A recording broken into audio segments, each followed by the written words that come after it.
Hey, what's up, lightboltjoe here. Today we are going to discuss Season 1 of Disney Plus's original show, The Book of Boba Fett. So this is the same universe as The Mandalorian. The Star Wars universe as a canon. So when this was pitched, we were all very excited because we were like, oh, well, because we get Boba Fett in Season 2 of Mandalorian. You're like, how the hell did he survive the Sarlacc pit, you know, when he fell off the sand barge back in Return of the Jedi? Is that the 6th film? New Hope, Empire Strikes Back, Return of the Jedi. Yeah. So it's a matter of how did he survive? How did he and Fennec Shand come together to start working together to help Mando, you know, save Grogu from those troopers at that one given point? So we get the backstories. This is 7 episodes long. It's pretty quick. Certain parts were slow, I will say that. But a lot of the first 4 episodes were present time and backstory, flashbacks of how he came to start ruling, you know, Tatooine, to be the head honcho of his own syndicate family throughout Tatooine itself. So we get that backstory of Fennec and Boba. We get how he escaped the Sarlacc pit, how he then was taken by the Tusken Raiders, who then took him in as their own, trained him. A lot of ceremonial stuff within them, learning from them, that was cool. But then it's a matter of finding the Pike Syndicate who's trying to run spice through through Tatooine. And so it's trying to figure out, you know, will the sheriff in Mos Espa, is that what it was called? Which is now called Freetown. What's he going to do with the spice running? What's are the Hutts going to leave, you know, Boba and Fennec alone?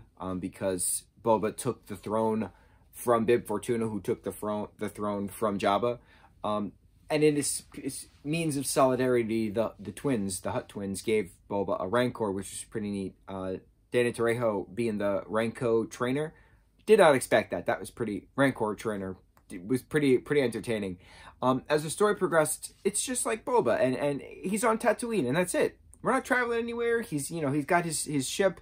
He's killing, you know, these speed bikers, you know, who he thinks destroyed the Tusken Raiders, but it turns out it was actually the Pike Syndicate the entire time.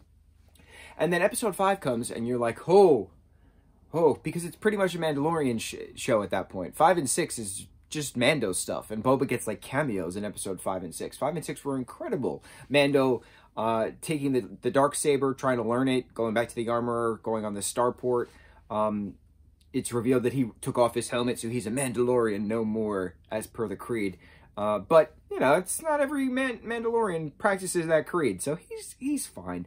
He then wants to see Grogu, so he goes to planet where Luke is training Grogu, and we know that Luke Skywalker, you know, took Grogu to be trained at the end of Season 2 of Mandalorian. Ahsoka Tano is back, and it's a matter of allowing Grogu to make his own choice. Does he want to stay with the Jedi and train? Does he want to go back to the Mandalorian? Because the Beskar, you know, spear that Mando had gotten from that other Chancellor, the armor melted it down into a little chainmail, little shirt for Grogu, because that's what Mando wanted. And Luke gave Grogu the choice. Does he want to go back to Mando? Does he want to stay and learn Jedi training? So it's a matter of, will we see Ahsoka again interact with Luke? Probably.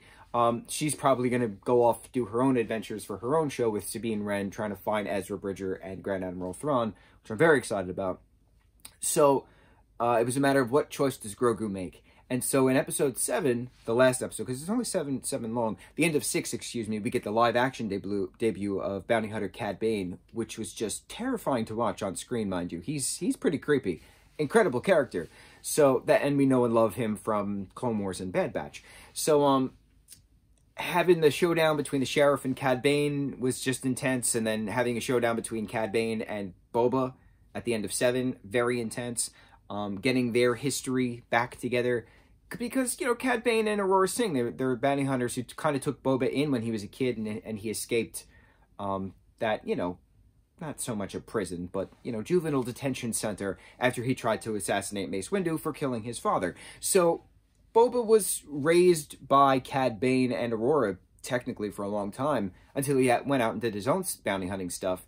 So it's now a matter of, is Mace Windu still alive?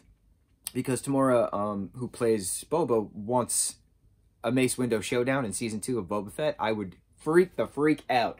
Because that's technically why he was in that juvenile detention center, you know, way back in the day. It's because he tried to assassinate Mace Windu, who assassinated his father. It's a revenge. It's a revenge story. Decades in the making. So, is Mace Windu still alive? What has he been up to this entire time? What's going to happen next on Book of Boba Fett? So, Grogu and Mando, you know, have their not a reconciliation, but Grogu chooses Mando. Mando is, you know, very happy about that. And all of the battling on Tatooine between the different, you know, villagers was very entertaining. Watching certain individuals come together who were separated and now come together to fight for the common good of the city, of the planet that they all live on, to get rid of the Pike Syndicate. Fennec Shand goes on a killing spree of the Pike Syndicate. Everybody comes together. It's pretty cool. Boba riding the Rancor, fighting with the gigantic mecha droids, very entertaining. Grogu having a mind-to-mind with the Rancor, putting him to sleep, going to sleep next to him, hysterical. Mando getting his Naboo starfighter, incredible.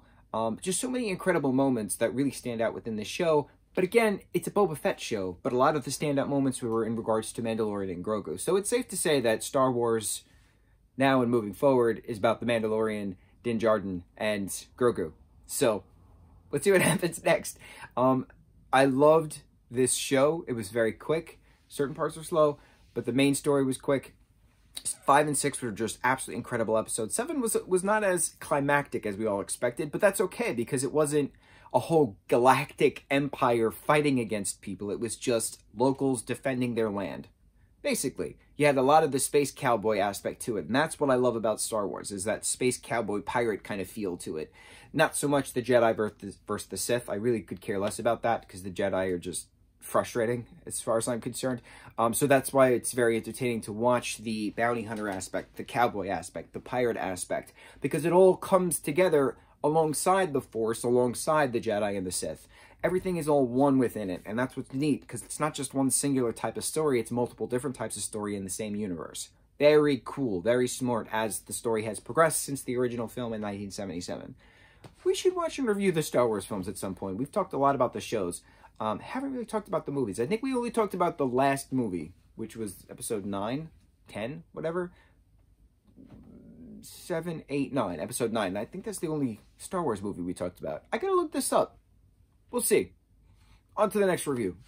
Mucho mahalo.